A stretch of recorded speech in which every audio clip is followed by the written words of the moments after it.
That was shortly after I arrived in Russia. On the subway, I'd stare at the announcements inside the car. Safety instructions, ads, station names, anything. Not because I could fully understand them, but because those Cyrillic letters were still a mystery to me. And a mystery is worth lingering on. The Russians next to me looked at me as if I were doing something very strange. They didn't read those announcements. Not because they were uneducated, but because those words were too familiar to them. So familiar that they didn't need to process them. So familiar that they simply disappeared. Later, I thought about the Shanghai Metro. I can't even remember how many years I rode it. For a while, I took it every day. If you ask me what the announcements on the subway say, I couldn't tell you. Those words passed before my eyes thousands of times, but they never truly entered me. This isn't a memory problem, it's our nervous system doing something for us. Archiving the familiar, then removing it from consciousness. This mechanism is incredibly useful. You don't need to reacquaint yourself with every piece of furniture every time you walk into your own home. You don't need to relearn how to shift gears every time you drive. Familiarity frees up cognitive resources to handle what truly needs handling. It's efficient, it's normal, but it comes at a cost few notice.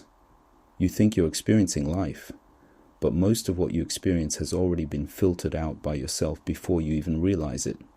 Those announcements were always there. It was your brain that decided they weren't worth processing. So why did that state of staring at the announcements on the Russian subway feel so good? Not because I was learning Russian, not because I'm more curious than others. It was because that was one of the few moments when I was actually experiencing where I was. Those words hadn't been archived yet. That place hadn't become background noise yet. My senses were still open. I was present. But there's an essence to this state. It's temporary. Once you become familiar with it, it disappears. It's not your failure. It's its nature. After I'd been in Russia for a while, those announcements gradually began to disappear too. I started riding the subway like a local, staring at my phone, not reading anything. Even an unfamiliar place eventually becomes background. But here's a question more worth asking than how to stay fresh.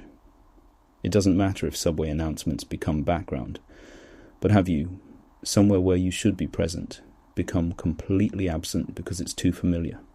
Not subway announcements, it's the things you truly care about. A relationship happening every day, something you've been doing for years. A city you've lived in for a long time.